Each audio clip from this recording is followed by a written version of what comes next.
Assalamualaikum warahmatullahi wabarakatuh. Jumpa lagi bersama saya teman-teman. Masih di channel yang sama, channel yang membahas seputar burung lovebird ya teman-teman. Nah, di video konten kali ini saya akan membahas tentang rawatan lovebird betina yang katakanlah dari nol ya teman-teman. Lovebird betina yang dari nol. Nah, sebelum ke sesi perawatan atau pembahasan yang lebih detail lagi, kita sepakati dulu bahwa lovebird yang akan kita bahas, lovebird betina yang akan kita bahas ini adalah lovebird yang dari nol ya teman-teman. Ya katakanlah lovebird yang kita nggak tahu terah durasinya, kita nggak tahu asal usul lovebirdnya seperti apa. Anggaplah atau katakanlah lovebird betina yang akan kita bahas di rawatan ini adalah lovebird omyokan ya. Nah oke, kalau sudah kita sepakati, kita lanjut ya. Nah, berbicara tentang lovebird betina ini kan cenderung lovebird yang gampang banget ke oper birahi ya. Jadi kita mesti benar-benar setting dari nol banget, dari mulai pengembunan sampai ke pakan-pakannya ya. Kita benar-benar setting dari nol. Nah, sebelum kita lanjut ke pembahasannya, seperti biasa teman-teman, untuk yang belum bergabung, silahkan bergabung dulu dengan like, komen, dan subscribe channel saya ya teman-teman. Karena dengan subscribe, teman-teman sudah lebih memberikan kesempatan kepada saya untuk tetap berbagi konten tentang seputar burung lovebird. Dan tetap memberikan kesempatan untuk meluaskan pengalaman-pengalaman terbaik saya seputar burung lovebird ya teman-teman. Nah, berbicara tentang pengalaman, tidak hanya saya pribadi, mungkin banyak kicomania lainnya yang merawat lovebird dengan kapasitasnya masing-masing dan dengan pola-pola rawatannya masing-masing, bertujuan untuk menyesuaikan dengan karakter lovebirdnya masing-masing ya teman-teman. Karena setiap perawatan dari siapapun, dari pihak manapun, itu tergantung dari rawatan orang tersebut dan juga tergantung dari karakter lovebird tersebut ya. Jadi intinya setiap perawatan lovebird itu pasti ada yang berbeda-beda. Tapi bukan berarti perbedaan itu untuk kita jadikan pro dan kontra ya. Enggak teman-teman. Adapun memang kekurangan baik itu dari video saya, khususnya itu dari video saya atau konten-konten setiap video saya mohon maaf jika memang ada kekurangan. Nah, teman-teman bisa tambahkan sisi positif dari pihak manapun untuk rawatan ya, karena memang rawatan lovebird itu kan berbeda-beda. Nah, perlu saya garis bawahi kepada setiap kicomania yang sudah profesional dalam merawat burung lovebird, saya ucapkan mohon maaf, tidak ada niat sedikit pun, kita perlu garis bawahi, tidak ada niat sedikit pun untuk menggurui atau melebihi dari itu ya. Saya hanya berbagi tentang pengalaman-pengalaman pribadi saya dalam merawat burung lovebird ya. Nah, jadi seperti itu ya teman-teman. Kalaupun memang ada kekurangan, saya mohon maaf. Nah, sebelum kita lanjut ke titik inti dari pembahasan konten kali ini, izinkan saya untuk bercerita sedikit tentang lovebird betina rawatan saya. Yang sama ya, yang saya juga nggak tahu terah durasinya, saya beli dari omyokan, katakanlah seperti itu ya. Ini lovebird betina yang saya rawat kurang lebih sekarang sudah saya rawat sekitar 2 mingguan ya teman-teman, dari semenjak saya dapat dari orang tersebut. Karena waktu itu orang itu yang saya beli lovebirdnya ini juga nggak tahu dia terah durasi dari ini, asal usul lovebird ini dia nggak tahu. Dan lovebird ini juga cuma kuak kuek ketak ketik belum ada ngekek-ngekeknya teman-teman. Cuman saya tertarik dengan gaya-gaya dari lovebird ini ya. Ada sedikit keistimewaan menurut saya ketika saya lihat lovebird ini dari orang tersebut ya. Maka dari itu saya beli. Harganya cukup terjangkau juga teman-teman. Nah, untuk teman-teman juga yang mau punya lovebird murah tapi mewah, nanti akan saya buatkan videonya, akan saya buatkan tips-tipsnya. Karena di zaman sekarang ini banyak ya, apalagi di grup-grup sosial media. Saya contohkan satu saja, Facebook. Di situ kan banyak grup-grup mencakup burung lovebird ya. Di situ teman-teman bisa awali prosesnya dari situ untuk dapat lovebird yang murah tapi mewah ya. Nah, saya tunjukkan videonya seperti ini ya teman-teman. Ini burung lovebird rawatan saya ya, yang kurang lebih selama 2 mingguan lah.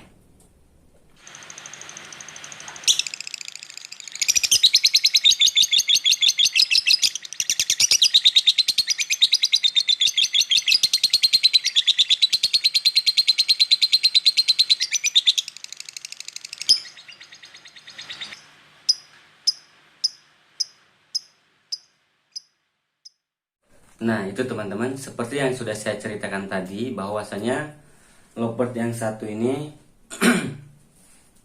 tadinya cuman kuak kuak sama ketak-ketik doang ya. Sudah ada birahi, lovebird-nya juga sudah dewasa, tapi belum ada karakter-karakter ngekeknya ya teman-teman. Tapi saya tertarik dengan gaya-gaya dari lovebird tersebut ya, makanya saya beli, saya ambil gitu kan. Seperti yang teman-teman saksikan tadi, ya kurang lebih durasinya sekarang sudah ada 15-20, kadang lebih ya teman-teman. Yang tadinya dari katakanlah nol banget, nggak ada ngekeknya sama sekali teman-teman. Tapi alhamdulillah dengan rawatan yang saya berikan dengan konsisten, kemudian sabar, alhamdulillah ya saya petik hasilnya dengan baik. Cuman belum saya jalankan ke lapangan karena problemnya di gantangannya teman-teman. Jadi lokasinya dari tempat saya itu cukup jauh untuk gantangan ya teman-teman. Semenjak Covid dulu banyak gantangan-gantangan atau lovebird yang tutup gitu teman-teman. Jadi khusus untuk lovebird ini jarang banget. Lokasinya tuh kalaupun ada jauh banget teman-teman dari daerah saya. Jadi saya harus punya waktu tertentu gitu teman-teman untuk main kegantangan ya. Nah, perlu teman-teman ketahui, lovebird yang saya punya ini ada beberapa banyak ya. Bukan cuma hanya betina, tapi jantan juga ada. Nah, lovebird saya ini semuanya nggak tahu, saya nggak tahu terah durasinya ya teman-teman, nggak ada. Semenjak saya beli nggak tahu terah durasinya. Saya murni beli lovebird yang nol banget. Saya cuman main feeling aja. Kemudian saya beli dengan harga yang ya lumayan lah, cukup murah katakanlah begitu ya teman-teman. Tapi alhamdulillah hari demi hari dengan rawatan saya yang konsisten, alhamdulillah sudah ada perkembangan yang positif ya teman-teman. Saya juga punya satu lovebird balibu yang dari nol saya loloh, masih bulu kapas waktu dulu, dan sekarang alhamdulillah udah sedikit gacor ya teman-teman. Saya juga ada lovebird yang balibu, jantan ada, dewasa semua ya teman-teman. Balibu cuma satu, betina ada, ternakan juga ada teman-teman. Nah, lanjut ke pembahasannya ya teman-teman. Tadi sedikit cerita. Nah, sekarang kita lanjut ke pembahasannya. Jadi untuk perawatan lovebird betina seperti yang sudah saya bilang di judul tadi ya, ini kita rawat dari nol banget. Katakanlah kita beli dari ombyokan atau dari orang yang kita nggak tahu terah durasinya ya. Kita mulai dari tahap paling bawah. Nah, jadi rawatan yang pertama kita siapkan satu tempat untuk penyinggelan lovebird tersebut ya teman-teman. Karena ketika kita baru beli dari orang lain itu kita perlu mengadaptasikannya dulu ya. Jadi kita perlu tempat untuk satu tempat saja, mau itu untuk mengangin-anginkan ataupun di dalam rumah. Kita siapkan satu tempat untuk penyinggelan lovebird tersebut ya, untuk nantinya fungsinya agar dia cepat beradaptasi ya teman-teman. Itu yang pertama. Yang kedua, jangan dulu teman-teman mandikan selama 2 atau 3 hari ya. Dari semenjak kita bawa ke rumah itu jangan teman-teman mandikan dulu selama 2 atau 3 hari. Fungsinya untuk melihat karakter burung lovebird tersebut ya teman-teman. Jadi kita lebih gampang untuk memahami karakternya dulu. Seperti itu teman-teman. Jangan dulu teman-teman mandikan selama 2 atau 3 hari ya. Kita embun saja, embun boleh, embun, kemudian jemur, kemudian langsung kita angin-anginkan. Jadi porsi mandinya kita stop dulu di pertama ini ya. Nah, masuk ke sesi penjemuran. Nah, di penjemuran ini kita berikan durasi penjemuran sebanyak 30 menit saja dulu, jangan terlalu lama karena ini leopard betina, jadi takutnya cenderung koper birahi ya. Karena ini untuk pembentukan karakter dulu, kita pengen lihat dulu seperti apa ya kan, bunyinya atau dia mau bunyinya kayak gimana. Terus nanti kalau udah ketahuan karakternya ya tinggal kita setting lagi mau dibawa kemana leopard ini, single pack terkah atau memang harus sudah pantas kita untulkan atau bagaimana gitu kan. Jadi nah, pada sesi penjemuran ini saya menggunakan sistem koloni beda sangkar ya teman-teman. Tapi tergantung teman-teman yang posisi di rumahnya itu punya banyak lovebird atau hanya satu atau dua saja. Jadi kalau memang teman-teman cuma punya satu atau dua ya nggak apa-apa, tinggal jemur bareng. Sistemnya single koloni. Nah, jadi fungsinya dari sistem single koloni ini untuk memancing birahi sama emosinya ya. Yang kemudian nanti kita akan lihat di situ dia mau bunyi apa enggak, dia mau ngeluarin kayaknya atau enggak, gitu ya teman-teman. Tapi kalau memang teman-teman nggak punya banyak lovebird ya nggak apa-apa. Yang penting jemurnya bareng-bareng aja tapi beda sangkar, gitulah lebih tepatnya ya teman-teman. Nah, oke, kita lanjut ke sesi berikutnya. Nah, setelah dijemur kita angin-anginkan, kita cantolin di tempat yang sudah kita siapkan ya teman-teman. Mau di depan rumah atau di belakang rumah, yang penting tidak digandeng dengan lovebird lain ya. Kita single aja, kita sendirikan ya, kita angin-anginkan, kita sendirikan. Terlebih dahulu agar kita tahu dulu nih dia mau bunyinya di sesi yang mana atau di waktu yang seperti apa gitu teman-teman. Nah, itu dari segi perawatan dan penjemuran ya. Biarkan itu sampai nanti sore. Sendirikan dulu sampai nanti sore sekitar jam 5 kita mau masukkan ya. Selama diangin-anginkan itu intinya kita sendirikan saja dulu ya sampai sore. Nanti setelah sore baru kita masuk ke sesi pembahasan berikutnya. Nah, kemudian dari segi pakan, ini kita kasih polosan aja dulu ya. Kita kasih millet putih polos dulu, tapi tetap dengan EF jagung. Ini fungsinya untuk memunculkan kegacorannya ya teman-teman. Jadi kita bisa lihat sisi gacornya dari situ. Kita lihat peningkatan birahinya, peningkatan emosinya ketika kita single nanti ya, ketika kita angin-anginkan. Karena pakan ini juga cukup berpengaruh ya. Nah, biarkan itu sampai sore hari. Nah, kemudian setelah sore teman-teman masukkan ke dalam rumah. Tapi kalau memang di rumah teman-teman punya banyak lovebird ya teman-teman berikan satu ruang saja yang khusus untuk lovebird ini, disendirikan agar tidak dulu bergandengan dengan lovebird lainnya atau melihat lovebird lain. Jadi sediakan satu sisi untuk lovebird ini ya, satu tempat untuk lovebird ini penyinggalannya ya. Teman-teman juga jangan pakai kerodong. Kalau saya pribadi biasanya nggak pakai sistem full kerodong, saya pakainya ablak agar nanti tidak terlalu, jadi sisi keponya itu tidak terlalu tidak terlalu tinggi teman-teman kalau pakai sistem ablak. Kalau pakai sistem full kerodong ya settingannya kan beda lagi. Nah, kalau saya biasanya tetap pakai sistem ablak ya, nggak pakai sistem full kerodong. Nah, katakanlah sekarang sudah 2 atau 3 hari ya. Nah, setelah 2 atau 3 hari baru teman-teman pantau dulu lovebird ini sudah keluar karakter bunyinya atau keluar ngeknya atau enggak. Di situ teman-teman pantau.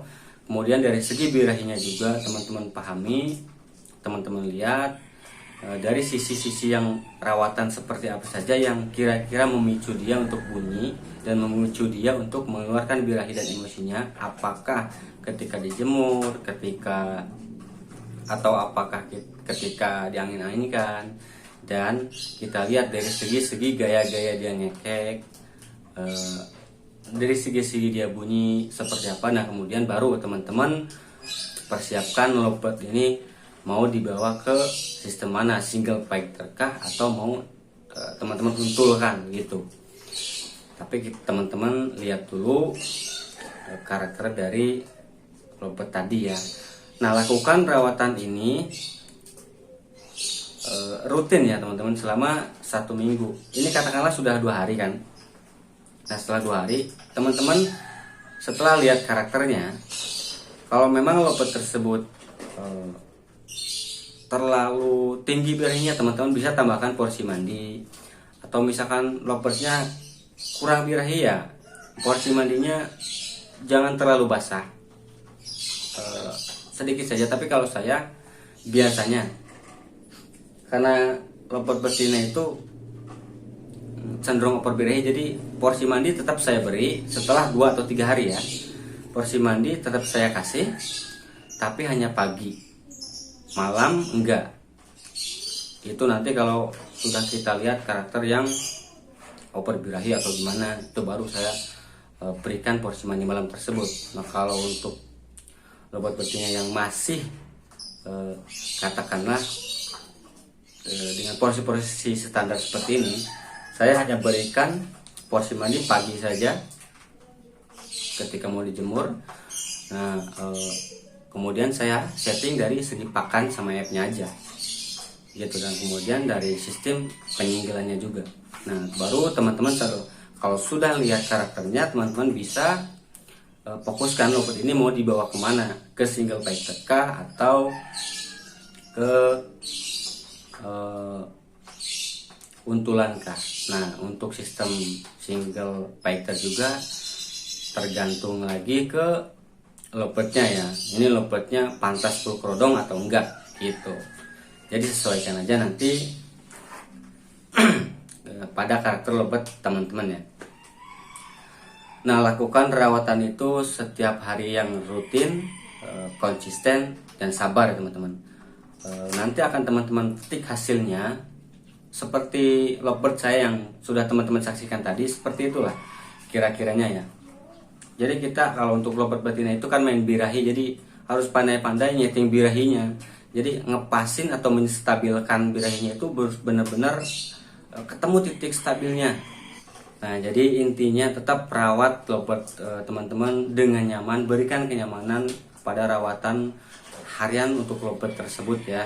Jangan sampai membuat lovebird itu tidak nyaman.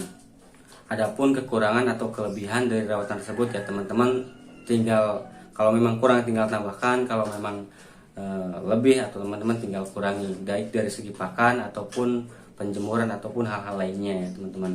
Karena itu juga berpengaruh pada kapasitas lovebird teman-teman juga, pada karakter teman-teman tersebut. Tinggal teman-teman sesuaikan aja ya. Dan ingat jangan rubah-rubah pola rawatannya. Kalau misalkan seperti itu ya seperti itu aja dulu sampai benar-benar ketemu dengan titik gacornya ya teman-teman. Nah mungkin sekian teman-teman video saya kali ini, mudah-mudahan bermanfaat, mudah-mudahan bisa diterapkan di lovebird teman-teman juga, mudah-mudahan cocok. Dan kalau memang ada kekurangan baik dari perkataan saya ataupun editing video ini ataupun dari pembahasan lainnya, saya ucapkan mohon maaf. Kurang lebihnya saya ucapkan terima kasih banyak, dan jangan lupa subscribe ya teman-teman. Kalau gitu saya ucapkan assalamualaikum warahmatullahi wabarakatuh.